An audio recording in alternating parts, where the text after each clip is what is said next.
Even men at the top of their game find themselves wanting more from life. Whether it's more meaning, unshakable confidence, a bigger impact, more money, deeper love, a hotter sex life, or a powerful legacy. Find out how good your life can be on this episode of Man Alive.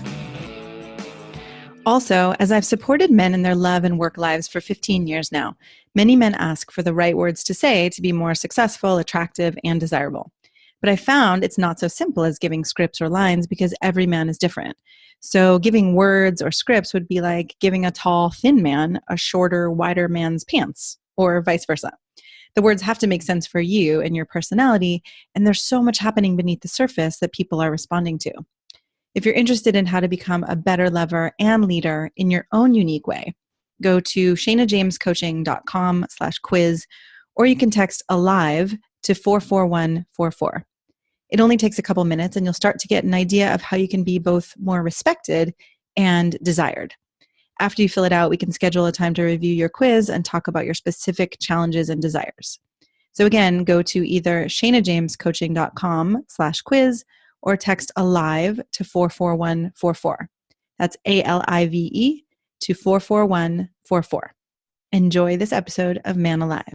Hello and welcome to this episode of Man Alive. I am excited to be here today to talk about how you don't have to get stuck in your setbacks, how you can actually use everything in your life to fuel, your fire, and to, as our guest today talks about, turn your setbacks into rocket fuel. So Mike Ciorrocco, thank you so much for being here and for all the wisdom that I know you are going to share with us today. Shana, thank you so much for having me. I appreciate it. I love to show gratitude on the beginning of interviews, and to your audience for showing up. Yeah. Thank you so much. I appreciate that. Yes. So I know you have a story, and you talk a lot about stories, right? How people, and I think especially men, tend to hide their stories or feel like, we've got to look good. You've got to look good. You've got to have it all together. You can't show some of those cracks, as Leonard Cohen calls them. I think about them as where the light gets in, but a lot of men have this idea that I've got to hide this. And so will you start by sharing a little bit of your story to help men see that this is possible and that actually helps people feel more connected and more inspired? Yeah, absolutely. So vulnerability is what you speak of, and transparency and sensitivity. There's a lot of power that comes with those three things. Yeah. And, I've noticed this from watching other people share their stories.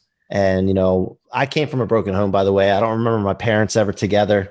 I dealt with a lot of conflict, a lot of broken people that I was around, whether it was anxiety, depression, mental issues, alcohol, drug abuse, suicide. Wow. A lot of things like that, whether it was my aunts, uncles, cousins, stepmoms, it didn't matter. My mom, my grandmother, a lot of things. Right. So when I was 8 years old, I decided to live with my dad. After, prior to that, I was living with my mom, and she decided to get married for a third time. And I wasn't ready to move in with another man and learn another man's rules at 8 years old. Yeah. And so I said, let me try my dad's house. And in doing that, he was on to his second marriage, and I thought I'd be better. So my mom's heart was broken when I left. She later told me that she used to cry herself to sleep at night. Yeah.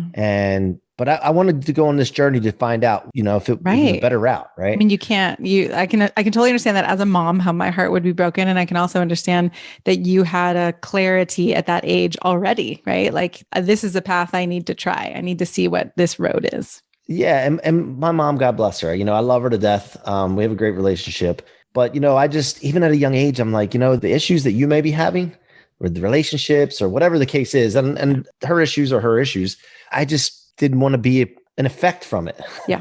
Yeah. So because we're little sponges when we're young. We soak all that up and we get impacted really intensely. Yeah. And I didn't know what I was getting myself into, by the way. So for the next 3 years, I dealt with a lot of abuse. My mom and my stepmother had issues, conflict. You're the only link a lot of times when you come from a divorced family for the parents to be still communicating. Yeah. And everybody, when you add step parents in the mix, have their own agenda.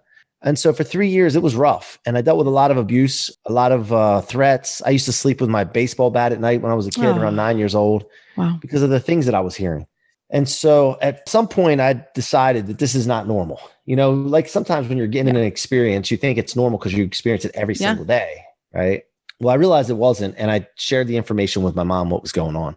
And she said, wait a minute, that's not something that you should be dealing with. Like you shouldn't have to go through that, and I can get you out of there. But, if I go file court papers, you need to stick to your guns because I can't be left out on a limb, out hanging out to dry. Yeah. This is serious. And they're going to try to talk you out of it. And she said in life, when you believe in something, you need to stick to your guns because people will try to talk you out of your beliefs to match their own agenda or because you're advancing and they're just not, they're threatened by it. You need to stick to your guns. So I took that as being stubborn. And I just always remembered that, I needed to stick on to something. Like when I'm grabbing onto it, like a alligator or a crocodile grabs onto something, like hold it, man. Yeah. So after days and days and weeks went by, I was waiting for my dad to be served court papers, and he finally was. And these court papers came. And when I came home from school that day, the tension in the room, I could just feel it. Yeah. It was powerful. Something was going on. I knew it. And I was like, man, here we go. So my dad sent me back to my room, and he's my hero, by the way. He was a successful mason. He had his own business. Wow. He had rough hands and big forearms. And I always used to look up to him for how hard of a worker he was. Yeah. And for anybody that knows Italian people and construction workers, they don't carry wallets. They usually carry a wad of $100 bills. It's not a stereotype. And my dad used to have a wad of $100 bills with a rubber band around it. And he used to flash it and show me what money could get us. And, I just remember that, and so he came back and confronted me about the papers that said I wanted to move back with my mom. And he reminded me of the fact that my mom was on to her third marriage and men came in and out the door. And, just the fact that they were poor and didn't have any money. And I had everything I needed here. Why would I want to leave? And I just said, you know what? I'm not discussing this.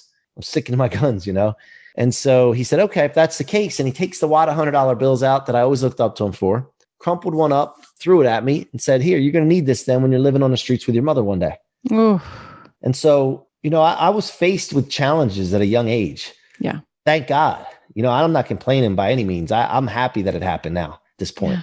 Because what I've done for 30 some years, Shana, is I've driven off of that. I've used that little spark as a huge amount of fuel for me to accomplish things in life. Because no matter what I got into, sports, school, work, anything, I always strive to be the best. I always strive to prove him wrong, to prove that I'm not going to need that. I'm dictating my future.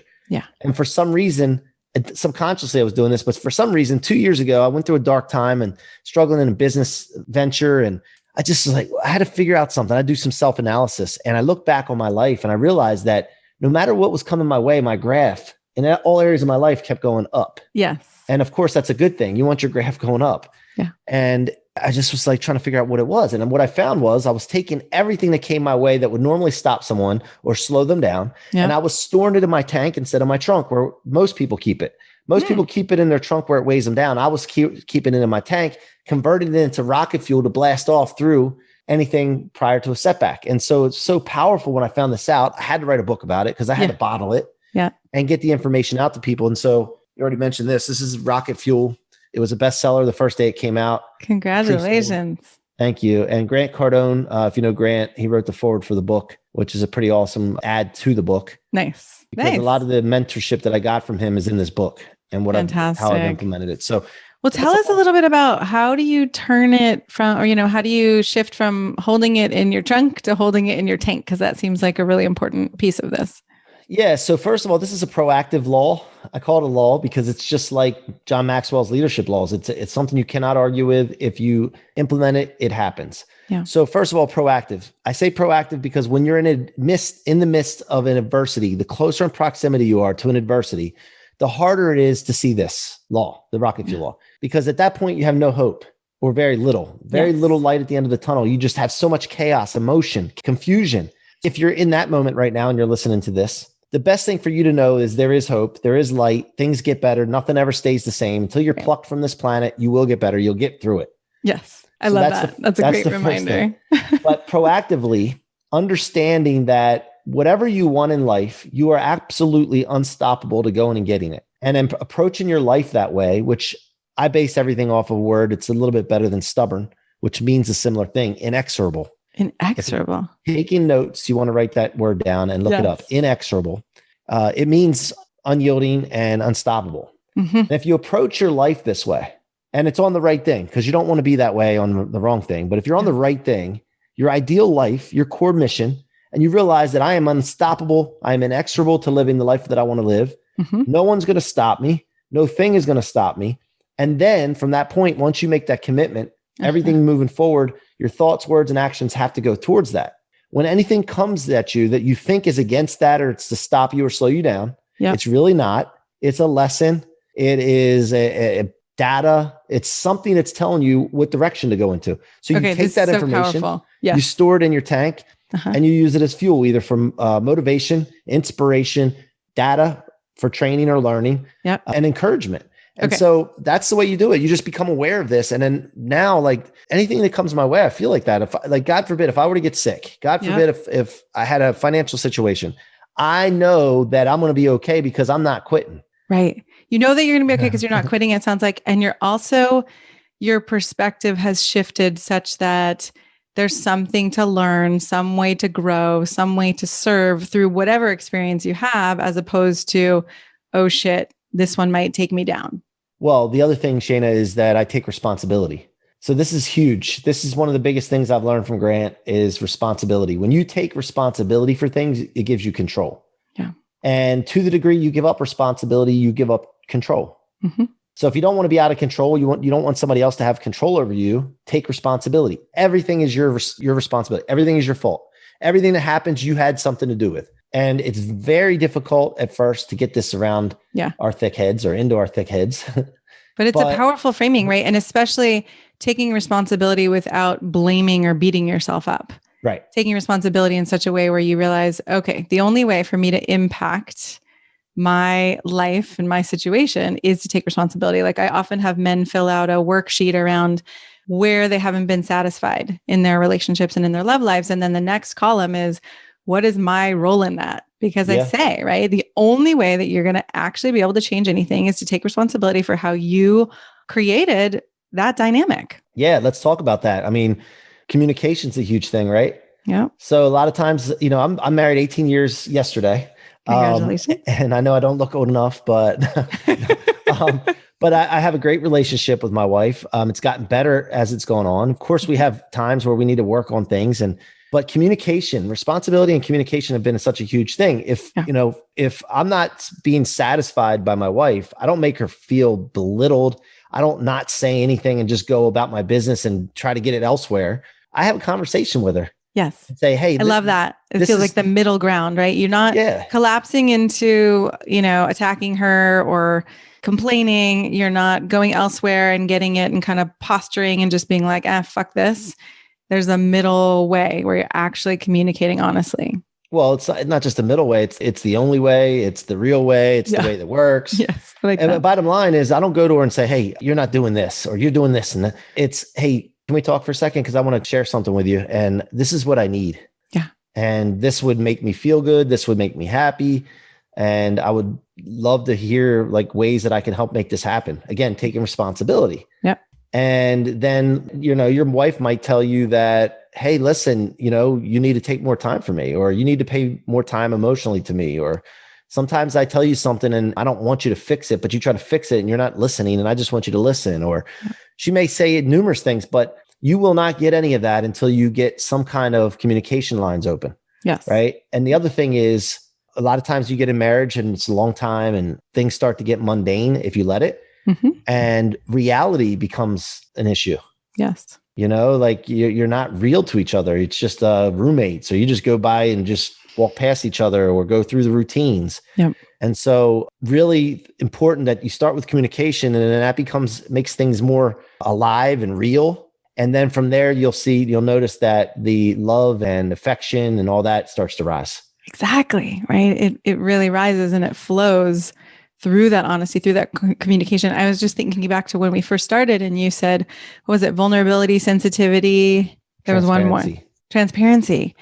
And so I love that you, I don't know, I hope this isn't offensive, but you seem kind of like a dude, guy's guy. I don't get offended, by the way. Good. And you're opening up with vulnerability and sensitivity. So I'm imagining, right, that, already when you're communicating a need, there is a vulnerability, but it sounds like you're pretty practiced at bringing your vulnerability into your romantic relationship.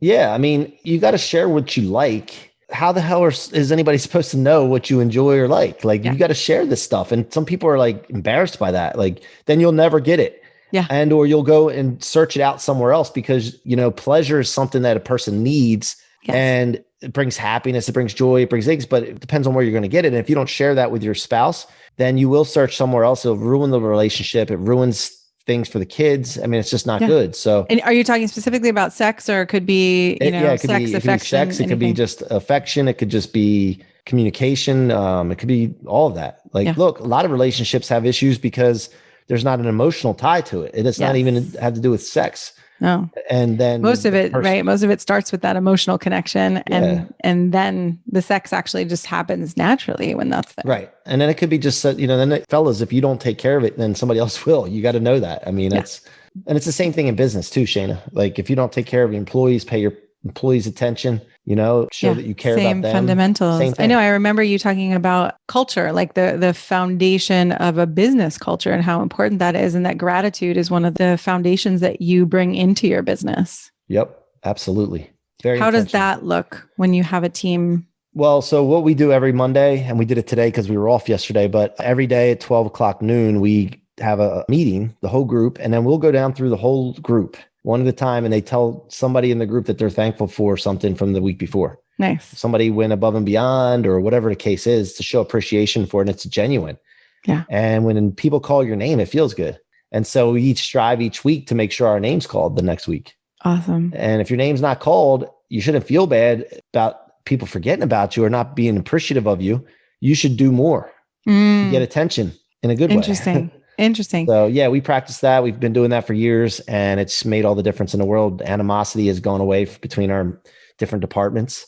Amazing. And so now if you have a big, large company, you can do it by department. Our company, we have 30 some employees. We get through it in about 15 or 20 minutes, and it's worth every minute. Great. Right. So if you have a larger company, you can do it by departments or by managers or other ways to do it like that. Yep. Yeah. So what I'm appreciating is that you, again, as a guy's guy, that you can actually see the value and gratitude, and you've put it into practice. You're not only spouting the theory of, oh, it's really good to be grateful, but actually you're putting it into practice in your own romantic relationship and in your business relationships. And you're finding, it sounds like that it has changed your business. Absolutely. It's one of the pillars, the 4 pillars of the culture, for sure. What are the other pillars? Unlimited income potential, which is very important to me. If somebody comes into our office, if they're going to bring revenue in, whether they're in sales or not, they should be paid and rewarded for it. And then that provides an unlimited income potential for them. And if they don't want that, but they want more money, then they need to go somewhere else. That's the second one. The other one is, caught me on the spot here. Sorry. I'll think of it. I have them written down. One of them is that holding the team accountable. Oh, accountability. Yep. Accountability. Yep. Accountability, which is important that we feel that everyone is a leader throughout the organization, despite their title. Well, matter of fact, I'll just go through what we have as core values now. Yeah. We just revitalized these, and VITAL is an acronym. VITAL is what our core values are based on. V is for vibes matter. Emotions are contagious. So we pay attention to that and making sure that we understand our emotions can be contagious to other people. So we need to make sure we keep them in check. Yep. I is for imagine, and there's no limitations on things. We don't have any limits. We don't base our expectations on the past. Nice. T is for take 100% responsibility, which we talked about already. A is all setbacks are rocket fuel for your future. And the L is leadership starts with me. And leadership is for everyone, not just the management, executives. It's for everyone. Everyone should be able to hold each other accountable because everyone is dependent upon everyone. Yeah. So that's why we roll VITAL. So powerful too, to really get that you can be a leader no matter what your role is. Yeah, because what is a leader? A leader is someone that makes people's success easier. A leader is someone that inspires people. And so I have my employees that I work with that are on my team inspire me every day, man. And I'm just in awe of some of the things that they do and how they take their job so seriously and they're committed to it. Awesome. And so that basically leads me to do things for them. So yeah, no doubt about it. Yeah. Again, I'm appreciating the cycle, right, of one person becomes vulnerable and then that allows other people to become vulnerable, or you have attention on serving and being good to the people around you, and they in turn, want to do good for you, right? It seems like an upward spiral. Yeah. Yeah. I mean, I want people around me that would run through a wall for me like I would for them. Yeah. Also, then it creates an attraction model. One of the things too, like we talk about business, we talk about relationships. If you can create an attraction model, not appearance, just like looking good, but an attraction situation where people are drawn to you. Yes. That's the ideal situation. And if you're not drawing the right people to you, you need to check yourself. You need to pay attention and audit. What's my attitude look like? How am I taking care of myself? What am my self-talk and my talk outwardly to other people? You need to look at those kind of things, because if you're doing the right things and you have the right intentions, you will draw people in. You will draw, right? Exactly. I love it. Law of attraction. A lot. Yeah. This is a lot of what I work with men, and like the real attraction, right? As opposed to some putting on some false mask or trying to puff up or trying to be someone you think other people want you to be, right? Actually going into the pieces that you just said, the self-talk, taking responsibility, leading, right? Your energy, your emotions, all of that. Yep. Is there anything that, speaking of vulnerability, is there anything that you struggle with that you could support men to understand how you work with it or how you move through it? I think one of the main things for me is patience. I just know that my window is smaller than it was 20 years ago to accomplish what I want to accomplish, to impact the way I want to impact. Yep. And so with that being said, I know time is our most valuable commodity. And so with that being the case, I just want to move fast with everything. And not everybody moves as fast as I do. Yes. And so I get a little bit impatient, or maybe a lot sometimes with that. Yeah. I get impatient with results that I want, because I know, so the way I work, Shana, I envision things and I actually tie emotion to it, and I actually can feel them. So I feel like I'm already there. Yeah. When I'm not actually there yet, it's something that this is just one thing that I work on. And I really need to understand, and this is so important. If you're listening, you might take notes on this. You need to be urgent with your actions towards your ideal life, but patient with the end result. I love that. And if you do that, then you'll be okay. And that's what I work on all the time. Yes. So urgent with your actions, patient with the end result. I get stuck in urgency a lot. I actually had someone point that out to me, like, oh, seems like a great plan. And you seem to have a lot of urgency around it. You seem to have a lot of angst around it with that urgency. How do you have people be urgent with their actions without the angst? Well, first of all, we have a saying, thrust is a must, because it has to do with rocket fuel. And I know it has a sexual connotation. That's okay, because sex sells. But thrust is a must means you have to move forward and fast. And we just think that way. Like, if we want to do something, okay, what do we got to do? Speed matters. As far as the angst, I think that, I don't think anything. I know that if you have your intentions on what you want to accomplish and you're clear on where you're going, then the angst goes away. See, anxiety stems in when you don't know exactly where you're going. And then you don't know exactly, this is an important one too, exactly where you are currently. See, to get to point B, you need to know how far you got to go, what's going to take. Where you are. So elevation will stem from assessment of your current situation. So where is point A? Like, where are you? If you don't know where you are, financial wise, health wise, relationship wise, you don't know how far you got to go to get to your point B that you anxiously want to get to. But if you don't know those things and you're not clear, then that's what comes up. And also anxiety stems from when you're not doing enough, when you're not accomplishing enough, you're not reaching for your potential. You'll start to feel that way because you should be doing more. And or you worry about what people think of you, which is another thing that I don't really worry about. Yeah. Well, the couple powerful things there, right? I mean, worrying about what people think about you, when you separate that from the actions, that can actually relieve a lot of the anxiety. And then I was just appreciating, what was the one you said right before that, which was anxiety comes from not doing enough. And I just had this flash of, it's kind of the combination of, right, if you're committed to something and you're going to move it forward, then whatever small project happens or bumps in the road or whatever, that's still, like you said in the beginning, it's still still moving you forward onto a path of that commitment, as long as you are committed. Yeah. I mean, if you could think of a bucket of water being dumped out on a concrete slab, and there's cracks and obstacles and things in the way, as the water hits the concrete, it spreads out and it's going someplace, right? Water is going someplace when you pour it on the ground. Yeah. Then it comes into an obstacle, and what does it do? It just doesn't stop. It keeps moving and tries to find the opening. Yeah. But then what usually you'll see is water will go and hit an obstacle and then it'll go around it and then keep going on that same path, whichever way really is basically on gravity, whichever area is lower, but it'll go in that direction. But it just goes around it or over it or something, and so some people think that they get to something and they got to just stop, or they think that they're not meant to go in that direction because they have run into an obstacle. And just think of yourself as water being poured out on the ground. I like that. And it's just the way I operate my life. Awesome. Well, thank you so much for being here today. Is there anything before we help men find you more? Is there any last thing you want to say? Yeah, go get the Rocket Fuel book, Convert Setbacks, Become Unstoppable. That's at MikeCiorrocco.com/book. Great. MikeCiorrocco.com/book. And also engage with me. Follow me on Instagram, LinkedIn, because I have some big things coming.